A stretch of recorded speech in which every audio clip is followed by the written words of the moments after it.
Selamat datang di Smart Ya, Governance Talk, ruang ngobrol santai tapi bermakna, bareng ASN dari berbagai daerah. Di episode kali ini, kita akan membahas soal praktik baik dan buruk dalam tata kelola pemerintahan, alias Good and Bad Governance Practice. Kita akan lihat apa yang bisa bikin sebuah inovasi itu sukses dan juga apa yang bikin program gagal jalan. Tentunya dari kacamata manajemen ASN, dan Smart ASN. Udah hadir nih bareng saya di sini ada Bang Fadli, Bang Muhazir, ada Bang Mahfur, halo semua. dan dan yang terakhir nih ada Kak Sonya. Hai semua. Oke, seru ya. Oke, langsung saja kita mulai dari yang positif dulu nih. Good practice. Bang Fadli, dari kamu dulu deh. Kita semua tahu ya, DKI Hmm. itu punya aplikasi keren banget, yaitu Jaki. Bisa dong diceritain apa sih rahasia di balik suksesnya aplikasi ini? Siap, Kak Emi. Jadi Jaki ini sebenarnya kepanjangannya kan Jakarta Kini. Itu semacam aplikasi yang di aplikasi ini ada semua layanan sosial untuk untuk pemerintahan dan warga Jakarta. Jadi ini dari mulai izin usaha, pembayaran pajak, pengaduan, info banjir dan layanan-layanan lainnya ada di sini. Jadi dari satu aplikasi bisa kita mengakses banyak hal. Nah, kalau kita lihat, kita analisis nih kan. Jadi, apa yang menyebabkan Jaki ini bisa sukses, bisa berhasil? Setidaknya ada tiga nih. Yang pertama, pimpinan yang visioner. Jadi, kita bisa lihat pada masa 2019 kan Jakarta memiliki pimpinan yang visioner, jadinya pertimbangan dan ininya jauh, semuanya serba digitalisasi. Yang kedua, ASN-nya kompeten. ASN-nya kompeten dan memiliki kemampuan untuk eh, mengembangkan produk-produk digital dan mereka pun jago nih untuk berkolaborasi di antara mereka dan dengan pihak swasta.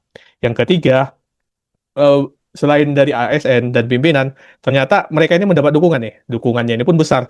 Tidak hanya dana, tapi juga kesempatan dan juga ruang untuk berkreasi dan berinovasi. Nah, terus dari kalau kita bilang nih, kita kaitkan dengan apa yang kita pelajari, yaitu Smart ASN, ini adalah contoh ASN yang adaptif, inovatif, kemudian memiliki kompeten, terus dia memiliki kemampuan literasi digital yang baik. Jadi kalau kita bilang mereka ini menerapkan keahlian dan skill mereka ini untuk menekankan pada berorientasi pelayanan. Jadi mereka memang menempatkan masyarakat sebagai target mereka. Dan ini sangat berdampak jadinya. Jadi bagi masyarakat ini memudahkan mereka untuk membuat pengaduan, memudahkan mereka mendapatkan informasi layanan secara efisien, cepat, dan juga eh, mudah diakses lah dari masyarakat itu sendiri. Seperti itu, Kak Emi. Wah, keren banget ya. Nah, kalau mau diterapkan nih di instansi lain, kira-kira Hmm. apa ya yang bisa dilakukan biar good practice ini kayak Jaki ini bisa menular? Menurut saya sebenarnya ini memang harus diterapkan lah. Entah konsepnya diubah, tapi mungkin beberapa yang bisa dicontoh. Yang pertama ini kesiapan dari ASN-nya sendiri, bisa dari pelatihan ASN digital dan tentunya ada pendampingan. Yang kedua ada replikasi sistem, tapi untuk SOP penjalanan apa rencana kerja dan pelaksanaannya tetap menyesuaikan di daerah dan instansi masing-masing. Yang ketiga, yang paling penting ASN-nya sendiri. Jadi ASN-nya sendiri ini harus memiliki sikap yang terbuka dan mereka juga mau untuk mengembangkan diri sendiri terhadap perubahan yang ada. Dan yang paling penting lagi tentunya harus ada regulasi dan dukungan dari pemerintah itu sendiri, Kak. Seperti itu, Kak, kalau dari Nice saya. insight ya, Ya. Bang Fadli. Oke, sekarang kita pindah ke Bali nih. Bang Muhazir katanya di Badung tuh punya mall pelayanan publik digital ya, yang juga jadi contoh nasional. Gimana tuh, Bang? Apakah suara saya terdengar? Terdengar, Bang? Silahkan. Oke, baik. Betul sekali Kak Emi. Di Badung itu semua layanan publik itu disatukan tuh menjadi satu sistem digital dan satu tempat fisik yang ramah bagi disabilitas. Jadi masyarakat nggak perlu tuh muter-muter ke banyak kantor. Kuncinya sih sebenarnya satu ya, adanya sinergi antar instansi dan komitmen dari pimpinan itu sendiri sih buat melayani tanpa batas. ASN di sana juga dituntut untuk profesional dan empatik terhadap masyarakat. Jadi itulah pentingnya ya ASN di sana itu harus profesional tuh. Begitu Kak Emi. Jadi nih, kalau mau diperluas ke daerah lain nih, kira-kira apa ya langkah realistisnya menurut Bang Muazir? Eh, Menurut saya gini, pertama itu step digitalisasi layanan step by step, nggak perlu langsung semuanya sih. Jadi perlu ada step by step, pelan-pelan, sedikit-sedikit gitu. Terus yang kedua itu pelatihan volunteer ya, berupaya pelayanan tetap ramah. Dan yang ketiga itu membangun budaya pelayanan prima. Dari kacamata semata ASN, yang penting ASN-nya kolaboratif gitu, profesional dan punya semangat belajar terus. Itu sih Pak KMI. Oke, setuju banget nih, ASN zaman sekarang tuh nggak bisa lagi alergi sama digitalisasi ya. Oke, nah sekarang kita bahas dari sisi lainnya nih, ada bad practice. Karena dari kegagalan kita juga bisa belajar banyak. Nah, Bang Mahfur, sebelum podcast tadi sempat cerita soal NTT yang masih kesulitan dalam pelayanan publik. Itu bagaimana ceritanya, Bang? Ya, benar, Mbak Emi. Isu tentang bread practice ini kami dapatkan di wilayah NTT, lebih tepatnya di Kabupaten Timur Tengah Utara, yang mana masyarakatnya berada dalam ketidakpastian administratif. Penyebabnya itu terjadi karena pergantian kepala dinas terkait, yaitu Dinas Dukcapilnya, yang dilakukan tidak berdasarkan perundang-undangan yang berlaku. Jadi efeknya itu masyarakat tidak memperoleh uh, uh, layanan seperti pendidikan, kejaminan kesehatan, hingga administrasi perbankan yang diperlukan, karena dokumen yang semestinya tidak mereka dapatkan atau dokumen resmi tidak mereka dapatkan. Jadi hal-hal mendasar seperti dokumen resmi, dokumen KTP dan KK ya, itu menyebabkan layanan dasar mereka juga ikut terjadi efeknya. Hal ini dari sisi manajemen ASN-nya, karena mereka belum menerapkan sistem merit yang baik.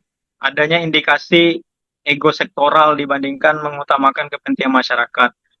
Jadi hal tersebutlah yang membuat citra ASN di mata publik menjadi jadi turun citranya. Wah, sayang banget ya. Kalau gitu, gimana sih caranya supaya hal kayak gitu tuh nggak kejadian lagi itu, Bang?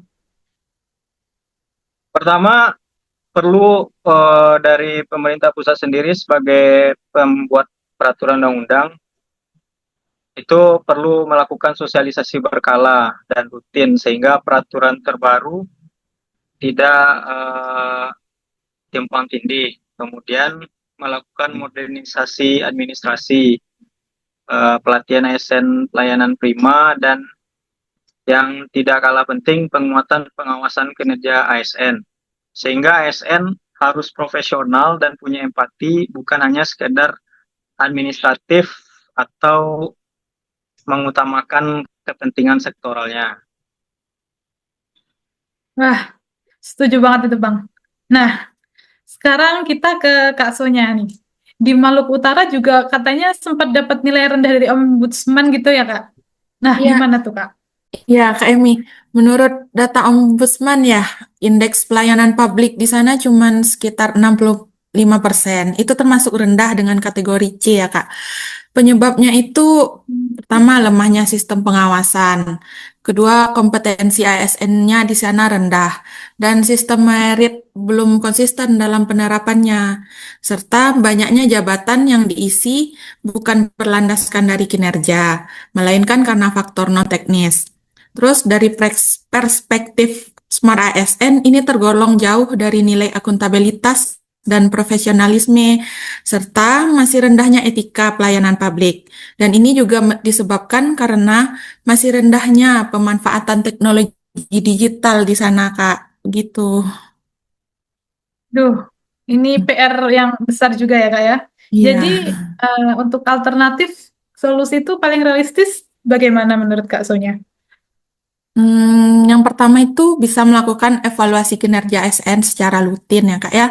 Dengan cara begini maka dapat dilakukan penyaringan terhadap kinerja ASN. Nah, jika ada ASN yang memiliki kinerja yang belum baik, maka bisa diberikan pelatihan untuk menunjang kinerja dia di masa mendatang sih. Terus yang kedua itu memberikan penghargaan untuk ASN yang berprestasi supaya ada motivasi diri untuk kinerja yang lebih baik lagi gitu.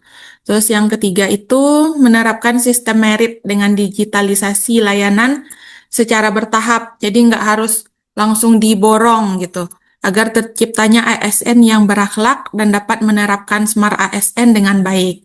Dengan begitu ASN bisa lebih transparan dan akuntabel sehingga dia dapat dipercaya masyarakat gitu Kak. Wah, mantap banget ya Kak Sonya. Jadi, intinya bukan cuma soal masalah teknologi saja, tapi juga budaya kerja dan integritas ASN-nya ya. Wah, nggak kerasa udah di penghujung Smart Governance Talk kali ini. Mari belajar bahwa keberhasilan Smart Governance bukan cuma soal teknologi, tapi tentang kepemimpinan visioner, kolaborasi tim, dan juga kompetensi ASN. Good practice seperti Jaki dan MPP Badung bisa kita jadikan contoh, sementara bad practice di NTT dan Maluku Utara harus jadi pelajaran berharga. Kuncinya cuma satu, ASN harus smart, adaptif, profesional, dan berintegritas. Terima kasih Bang Fadri, Bang Muhajir, Bang Mahfur, dan Kak Sonya atas sharingnya hari ini. Dan buat Sobat ASN di luar sana dimanapun berada, sampai jumpa di episode berikutnya.